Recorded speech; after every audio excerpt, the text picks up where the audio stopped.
Pushkin.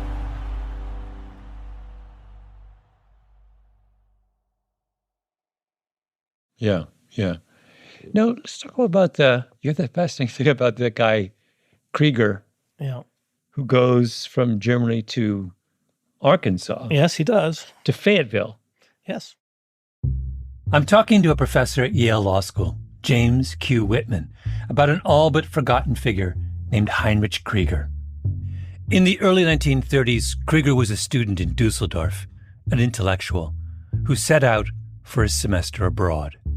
We have no pictures of him, so we'll have to use our imaginations. A proper, upper-class European, waistcoat, little round glasses, bowler hat, in his briefcase, a battered copy of Nietzsche's Beyond Good and Evil. I'm guessing he's never been to America before.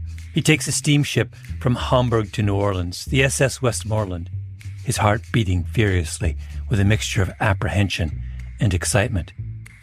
He disembarks, takes a train north and west, and arrives in Fayetteville, Arkansas, rents a room in the house of a German professor named Gustav on Maple Street, right by the University of Arkansas School of Law. The law school was only 10 years old. Classes were held in the old chemistry building on campus. Today, Fayetteville has 100,000 people. Back then, it's just over 7,000. A dusty little place, a whole world away from Dusseldorf. Did the University of Arkansas Law School get a lot of overseas students in the 1930s? I don't think so. This is almost a comic notion that someone's coming from the cradle of European civilization to Fayetteville in the early 1930s. I mean, it's like the culture shock that poor man went through. I don't know how he ended up there. I truly don't. Yeah. And he goes there. How much time does he spend in? Just a year. I think Just a year. He was an exchange student for a year. And he ends up writing, and you've read this book he wrote. Oh, yes. Yeah. And it's quite a good book if you accept its basic starting premise. Yeah. It's well done, you know. So describe to us what he produces in his time in Fayetteville. Well, he produced a book called Race Law in America. Oh, I nearly forgot to mention. Herr Krieger is a Nazi. A serious one. My name is Malcolm Gladwell. You're listening to Hitler's Olympics, our series of the 1936 Berlin Games. Dorothy Thompson, Charles Sherrill, Avery Brundage, Jesse Owens, the main subjects of our series so far, were all Americans, trying to make sense of what was happening in Germany in the early days of the Nazi regime. The Olympics forced us to look at them, but the Germans were looking at us too.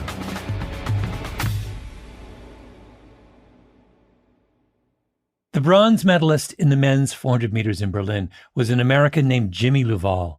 He went on to become a chemist at Stanford University. I happen to be somewhat obsessed with Jimmy Luval for a whole series of reasons that have nothing to do with his running career, but that's for another time. In 1988, Luval sits for a long interview about his experiences at the Olympics, and at one point, he describes what happened when the team first got to Germany.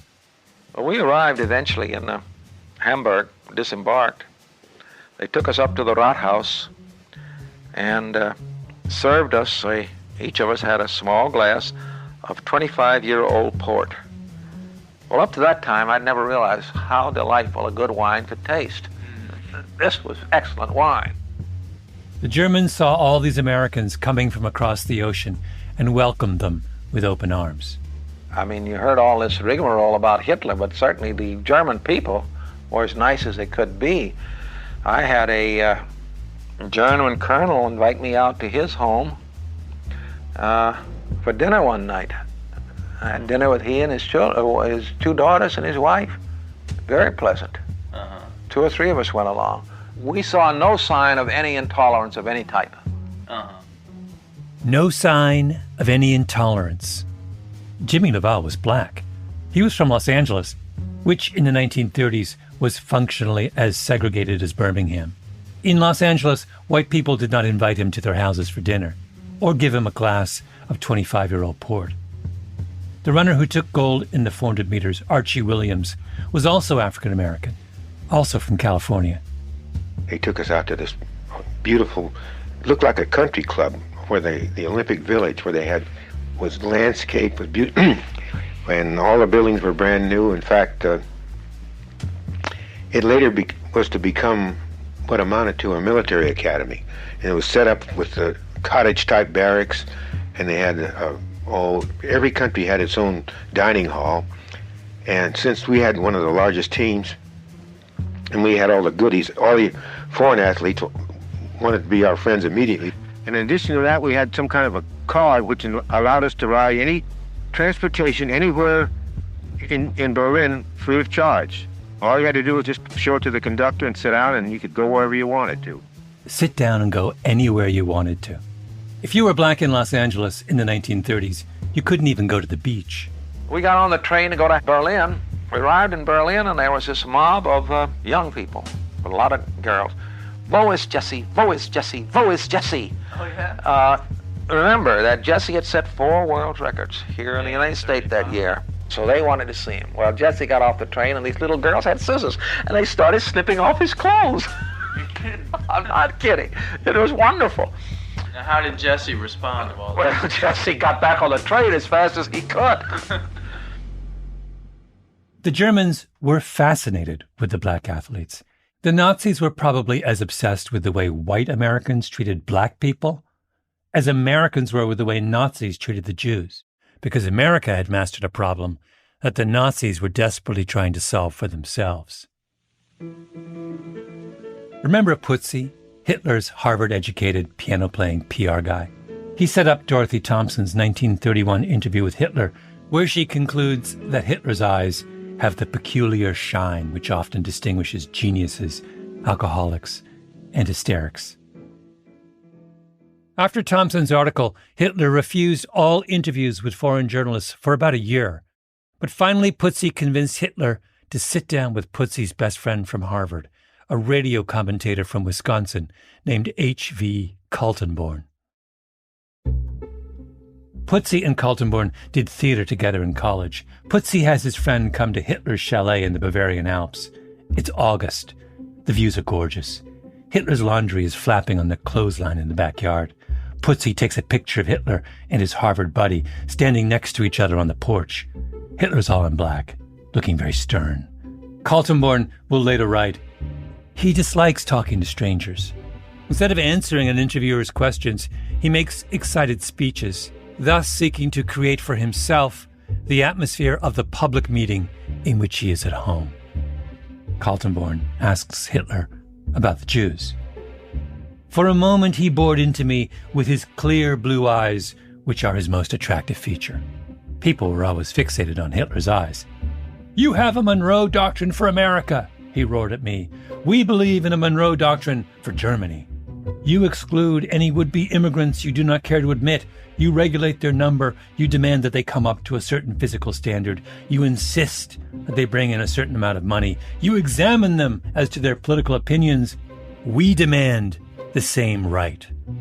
We are concerned about any anti-German elements in our own country, and we demand the right to deal with them as we see fit. Hitler has never visited America. He doesn't even speak English. But here he is holding forth on the fine points of U.S. immigration law and foreign policy as first articulated by James Monroe in his 7th annual message to Congress in December 1823. There's a project going on within Germany in the 30s to kind of find a legal basis for what they want to do with the Jews, right? An incredibly naive question would be, why would they bother to find legal basis? It's not a naive question. It's a crucial, well, it may be naive, but it's a question crucial for understanding what went on. Our Yale law professor, James Q. Whitman again. Part of the answer has to do with German culture much more broadly. Germans do tend to insist that things be properly legally codified, and that was even true of the Nazis. In 1932, when Kaltenborn and Hitler meet, the Nazis aren't yet at the stage where they've settled on mass murder as a solution to their Jewish problem. That's years away.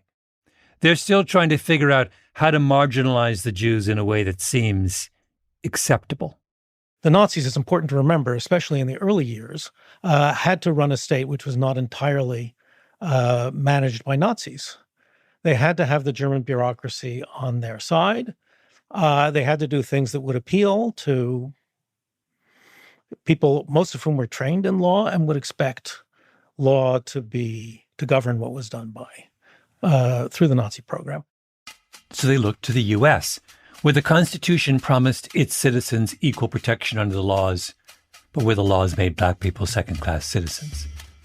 The U.S. systematically oppressed a racial class, but the country was still respected around the world. So how exactly was the U.S. doing it? If you were a Nazi in Germany, this seemed like a really important question. It's like if you were a kid doing card tricks in your bedroom and your parents take you to a full-on magic show in Las Vegas and you watch the lady get cut in half. And you turn to your dad and you say, "Wait, what?" Which brings us back to Herr Krieger, our eager law student from Dusseldorf with his waistcoat and his little round glasses. Put yourself for a moment in his elegant handmade brogues. You're young and idealistic. You are really interested in helping out this grand national project to do the Jewish thing right. So where do you go for inspiration? Well, you don't spend a year at Harvard Law School. The Germans knew all about Harvard. Putzi went to Harvard. What could you learn from the brightest legal minds of Massachusetts? Not so much. You need to go somewhere where Americans had spent years working through the nitty-gritty of how to get away with marginalizing people. You need to go to the American South. Did Herr Krieger consider the University of Alabama Law School? Possibly. A logical choice given his agenda. Or maybe Ole Miss. In Oxford, Mississippi, they knew a thing or two. Definitely on the short list. He must have spent many long hours going over the pros and cons of each possible destination until one day, over schnapps in the Krieger family's elegant townhouse on Rothhauserstrasse, right on the Rhine promenade, young Krieger turns to Papa Krieger and says, "Vater, it is to be Fayetteville, Arkansas." And so it was. In Fayetteville, he learns from local politicians. He has long conversations with his law professors. After a year, he says, "Here is too much to master. I must stay longer in the United States of America." He moves to D.C. so he can do more research at the Library of Congress. Krieger writes up everything he's learned just in time. He came back to Germany, and it seems that the Justice Ministry in Berlin was looking for somebody who knew about American law. And somebody said, "Gee, I know this kid Krieger." And he was enlisted. Yeah. But one thing I couldn't figure out is, so the German legal establishment, as it sort of searches for ways to think about their version of a race problem, they must be they are generally aware of what's going on in the United States. But what Krieger is doing is he is giving them he's giving them a concrete picture of the range and diversity of legal strategies that Americans use. Absolutely, and done in a very sensitive way, a concrete and extensive picture of what's going on in the United States. You're perfectly right. There have been plenty of interest in American race law before that, but the knowledge was kind of scattershot. This was a much, much more systematic treatment. I mean, I hate to say it's not a fine book, but it's quite a well-done book. And what is Krieger's conclusion? There is much, much more to American race law than anyone back home in Dusseldorf has realized.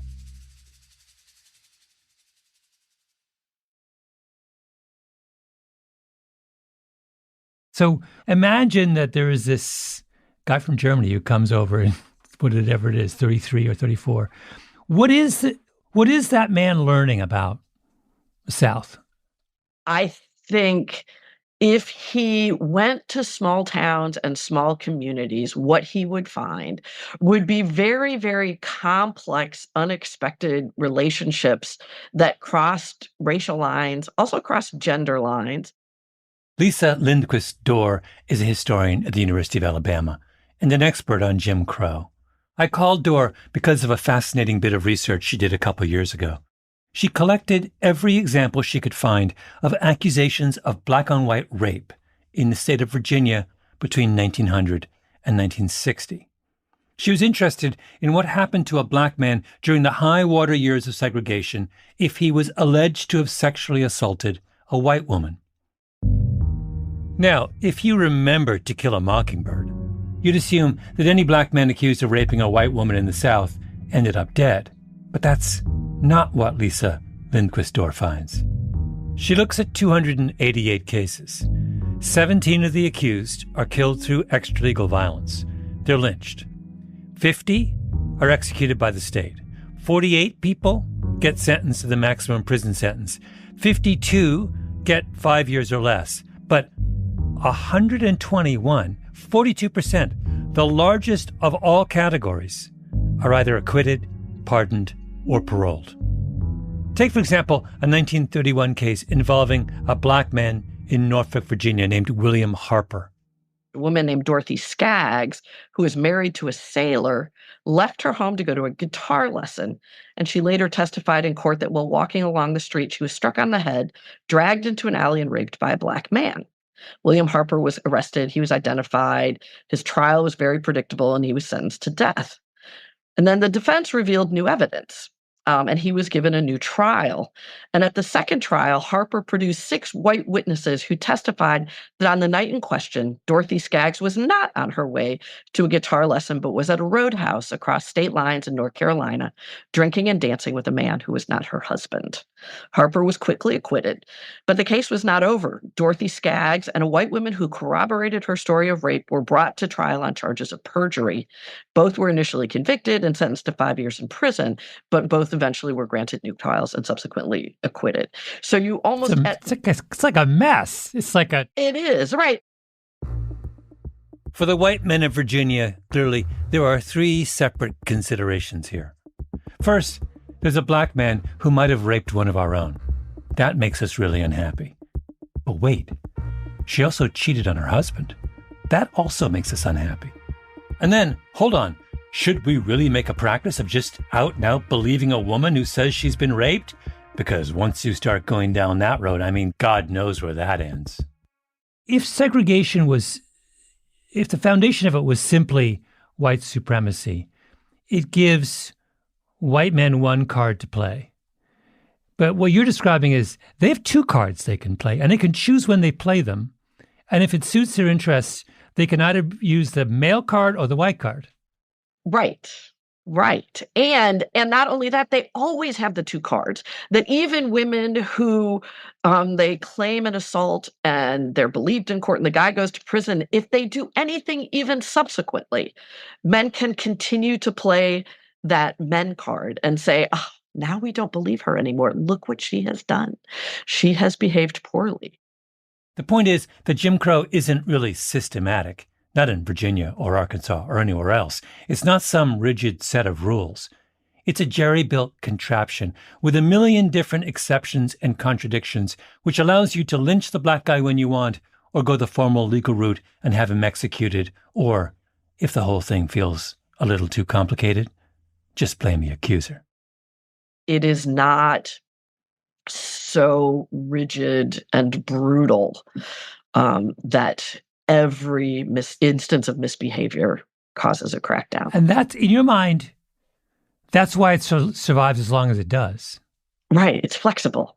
And it can incorporate all kinds of relationships across racial, gender, class lines that might otherwise seem to violate the rules. What is it that allows the South to construct this kind of flexible, resilient?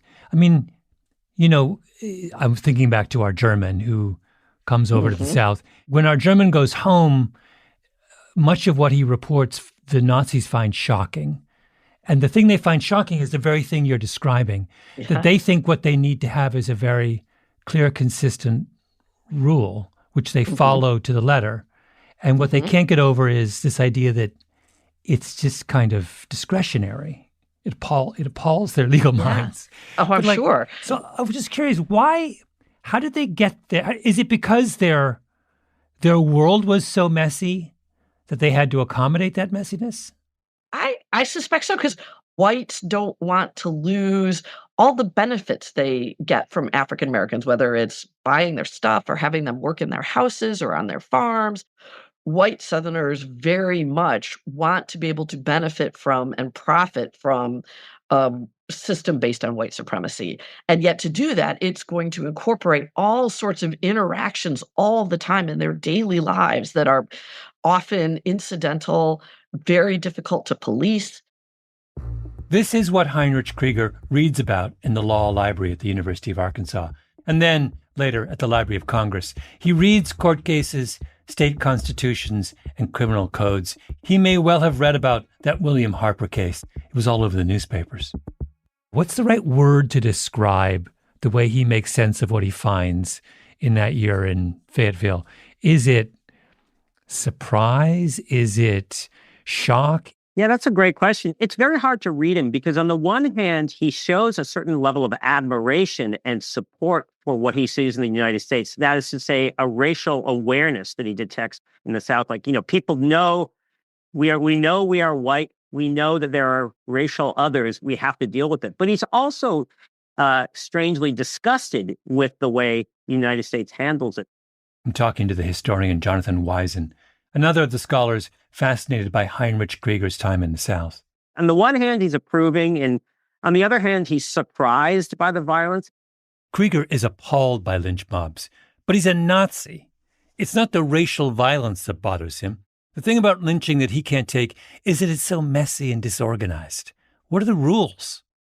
It's hard to pin him down because he has a whole range of emotions that I think capture the general German view. The Americans are so violent. How could they be doing this? So he's really intrigued by this disconnect between how close Americans are to kind of acting on their racial impulses, but how badly they're doing it. And so it's a strange mixture of disgust, surprise, support, dismissal. It's a fascinating and puzzling read in that regard. Yeah. He agrees with America in theory, but disagrees in practice. Absolutely.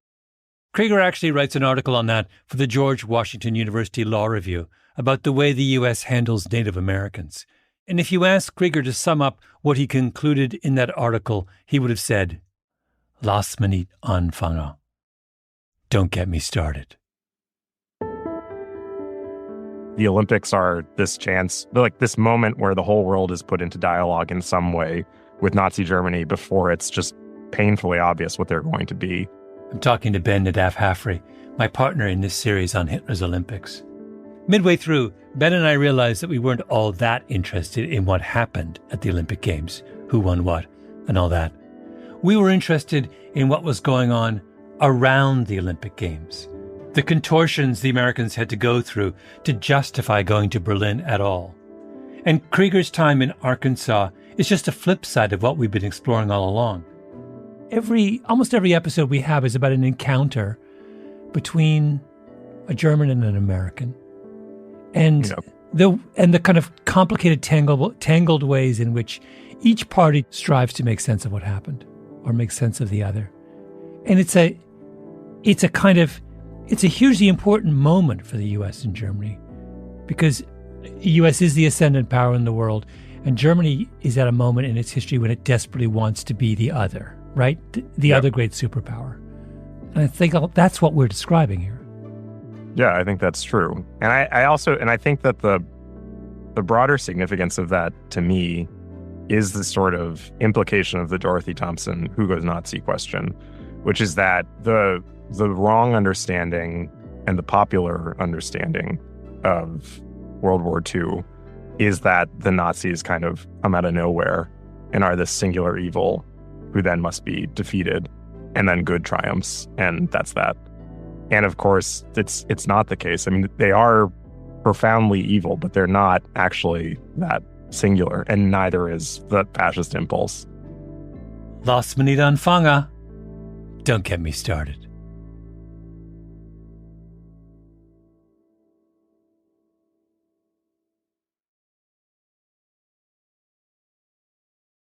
The meeting is where? In Berlin? It's in Berlin. In Potsdam, actually. James Whitman. In the course of his research, he uncovered a transcript of a crucial conference held just outside Berlin in June of 1934. By that point, the Nazis have seized power and put out a big proposal, the Prussian Memorandum. It's all about how they want to handle the Jewish question. and all the country's biggest legal experts are gathering in Potsdam to try and figure out if and how they can translate those ideas into law. So the radicals were demanding bans on sexual relations between Jews and Aryans. It's one thing to say that, though, but how do you make that work in practice? Well, it was a tough question.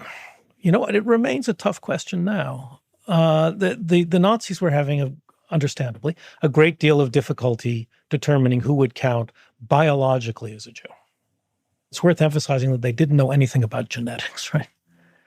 There was a lot of concern that if there was racial mixing between Jews and Aryans, eventually the awful Jewish blood would come to the surface.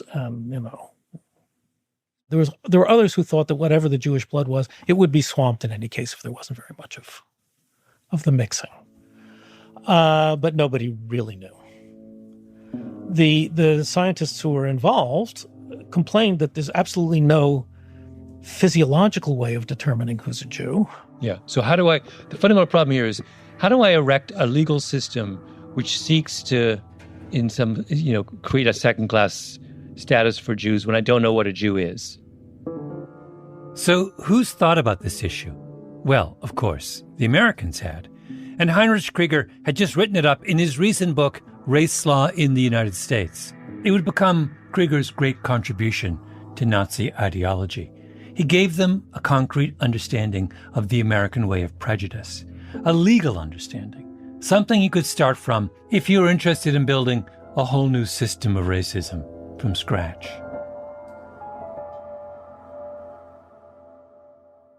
The main difficulty that the Nazis faced in trying to create a new race law was that all of the traditions of European criminal law jurisprudence insisted that you had to abide by a norm of what we call formal equality. That is, you just speak of the defendant and the state, party the first part, party the second part, but there's no room from their point of view in specifying characteristics of the individuals, including specifying their membership in a particular race. And that was the rule all through the world, but Americans didn't care. Then the Nazis had to make sense of all the ways Americans banned interracial marriage and sex. So there were many, many anti-miscegenation statutes. And the anti-miscegenation statutes took a huge variety of views on who counted as a member of whatever race. The most extreme view, of course, was the notorious one-drop rule. Mm-hmm. Among those states that used the one-drop standard, meaning even a single black ancestor made you count as black, was Arkansas. Maybe that's why Heinrich Krieger ended up in Fayetteville. You can bet he had many late-night conversations about it in some Fayetteville dive bar.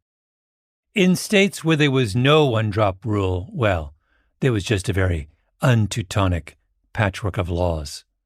But the others just came up with a huge variety of, as the Nazis said, politically determined judgments about who was going to count.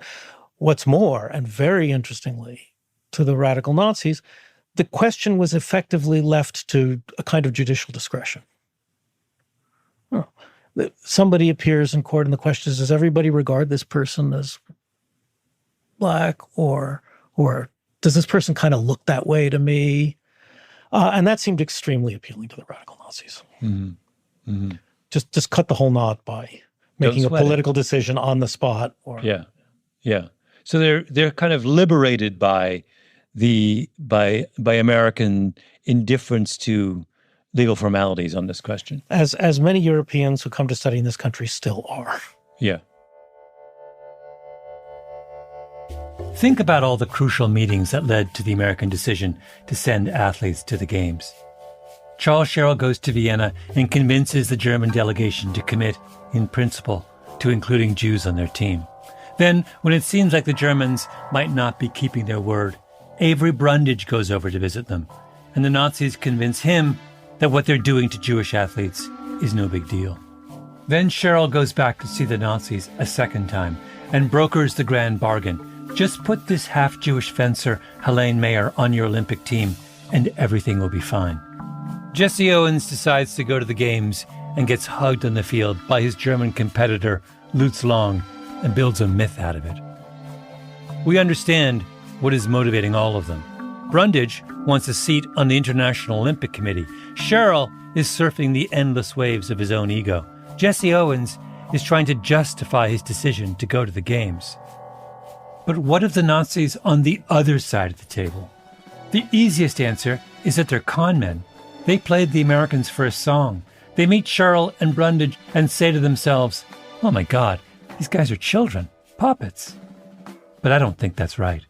The Nazis aren't rolling their eyes at the Americans. They're learning from them. The Germans look at Jesse Owens and Jimmy LaValle and Archie Williams and all the other black athletes and they say, they came. After all you put them through, you get to bask in the glory of their success without having to treat them like human beings. So this whole audacious project we're launching, where we want to take a portion of our population and treat them like second-class citizens and still also win the respect of the world, be crowned a superpower. Maybe it's possible. Maybe we don't even need some kind of principled justification, some set of reasoned out laws. Maybe we can just make it up as we go along. The modern Olympics were created to bring cultures together, to promote international understanding, and Berlin may be the platonic ideal of that because it's where the Germans learned to think like Americans. Although there were some limits. These Germans, even quite serious Nazis, were quite alarmed to learn about the one-drop rule. They were indeed, as they described it, as inhumane. How can you possibly visit all this discrimination on someone who just somewhere way back in the ancestry had some, little bit of a drop of Jewish blood? But I mean, this is like one of those insane moments where I'm just curious, when you were reading this and you come across those moments where even the Nazis are taken aback by what's going on, what's your reaction?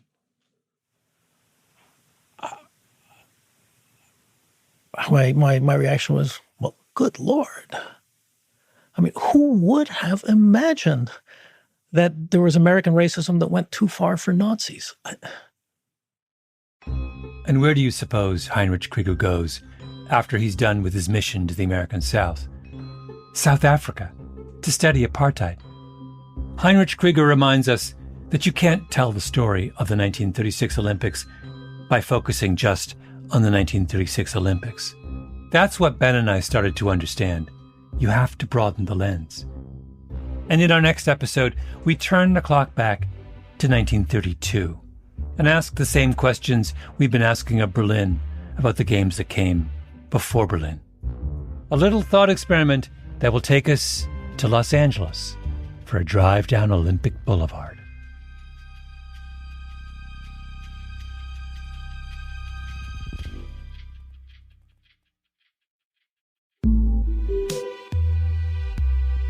Revisionist History is produced by Ben Nadaf Hafri, Tali Emlin, and Nina Bird Lawrence. Our editor is Sarah Nix, fact-checking by Arthur Gompertz and J.L. Goldfein. Original scoring by Louis Scarra, mastering by Sarah Bruguer and Jake Korski, engineering by Nina Bird Lawrence. Our executive producer is Jacob Smith. Special thanks to Karen Shakurji, Laura Walker, and Sabina Schmidt. I'm Malcolm Gladwell.